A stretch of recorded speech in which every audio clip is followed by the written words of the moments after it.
McDonald's serves 69 million customers every single day. They sell 2.5 billion hamburgers a year. But here's what most people don't realize. McDonald's isn't a food company. It's a real estate company. McDonald's owns more land than the Catholic Church in many countries. And the man who figured this out wasn't Ray Kroc, the founder everyone talks about. It was a guy named Harry Sonneborn, and his idea turned a burger stand into a $200 billion empire. In 1940, Dick and Mac McDonald opened a small drive-in restaurant in San Bernardino, California. By 1948, they had perfected their speedy service system, an assembly line approach to making burgers that could serve a customer in 30 seconds. It was revolutionary. A traveling milkshake machine salesman named Ray Kroc visited in 1954, saw the operation, and immediately understood the potential. Kroc convinced the McDonald brothers to let him franchise the concept nationwide. He opened his first franchise in Des Plaines, Illinois in 1955. But there was a problem.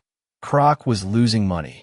The franchise agreements gave franchisees so much control that Kroc's company was barely scraping by. He was taking a tiny percentage of revenue, and costs were eating everything. Then Harry Sonneborn walked into Kroc's office and changed everything. Harry Sonneborn was a financial mind, not a food guy. And he saw what Kroc couldn't. The real money wasn't in hamburgers. It was in dirt. Sonneborn proposed a radical restructuring. Instead of just licensing the McDonald's name to franchisees, the company would buy or lease the land and buildings for every McDonald's location. Then they would sublease the property to franchisees at a significant markup, typically 40% above the company's own cost. So when a new franchise owner wanted to open a McDonald's, here's what actually happened. McDonald's Corporation found the location, negotiated the lease or purchased the property, built the restaurant, and then rented the whole thing to the franchisee. The franchisee paid McDonald's rent that was either a flat fee or a percentage of sales, whichever was higher. Typically 8 to 10% of gross sales went straight to McDonald's as rent. This was genius for several reasons. First, it gave McDonald's enormous control over franchisees. If a franchise owner didn't follow standards, didn't keep the restaurant clean, didn't use approved suppliers, McDonald's could simply not renew the lease. You can argue with your franchisor about the recipe for special sauce. You can't argue with your landlord. Second, it created a real estate portfolio that appreciates over time. Hamburger profits are thin and temporary.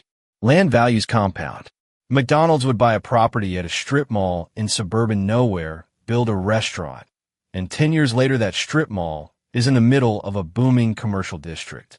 The property's value triples. McDonald's keeps that appreciation.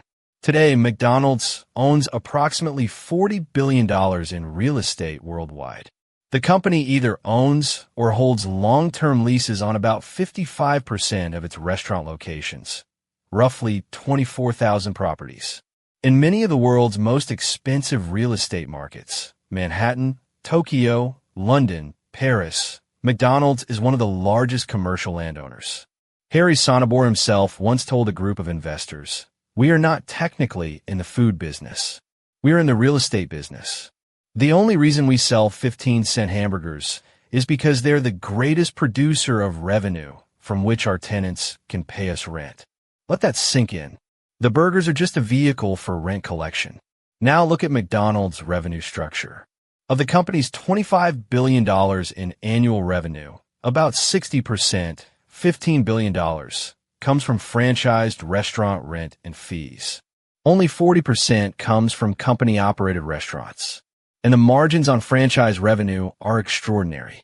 Franchise rent and fees carry margins of about 80 to 85%, compared to 15 to 18% margins on company-operated restaurant sales. McDonald's has been steadily selling off company-operated restaurants and converting them to franchises for years. In 2006, about 30% of McDonald's restaurants were company-operated. Today, it's less than 5%.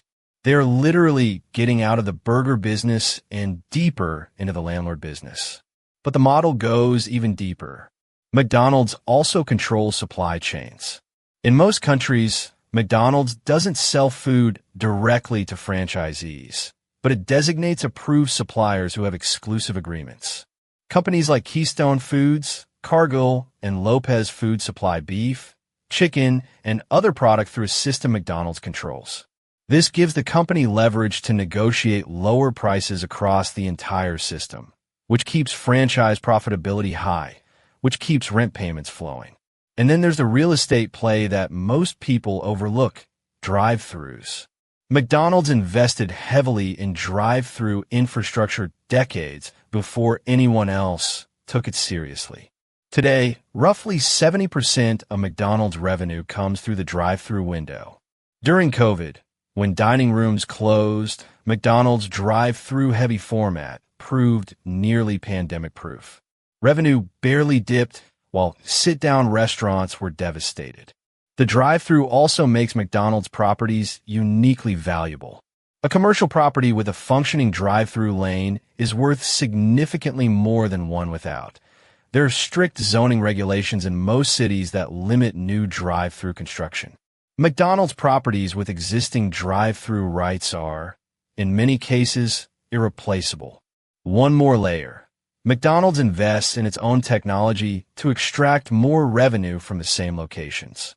Self-ordering kiosks, the McDonald's app, dynamic menu pricing, and the acquisition of AI company Dynamic Yield for personalized drive-thru menu suggestions all aim to increase the average order size. Higher ticket averages mean more gross revenue per location, which means more rent paid to McDonald's, since many leases are pegged to a percentage of sales. So what can we learn from McDonald's real estate empire? Lesson 1. The best businesses often aren't what they appear to be. McDonald's looks like a fast food company. It's actually a real estate company that uses hamburgers to generate rent. Whenever you analyze a business, ask, where does the actual profit come from? The answer might surprise you. Lesson 2. Control the platform, not just the product. McDonald's doesn't need to make the best burger. It needs to own the best locations. By controlling the land, the lease, and the supply chain, McDonald's made itself indispensable to its own franchisees. The burger is the commodity. The location is the moat. Lesson 3. Assets that appreciate beat income that depletes. Hamburger margins are thin and temporary. Real estate values compound. Harry Sonneborn understood that $1 invested in land would be worth more in 20 years than $1 earned selling burgers. The lesson applies everywhere. Build assets, not just revenue. Next time you grab a Big Mac, remember, you're not really paying for the burger. You're paying rent.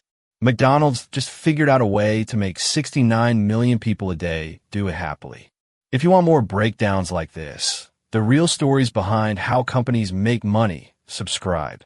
I'll see you in the next one.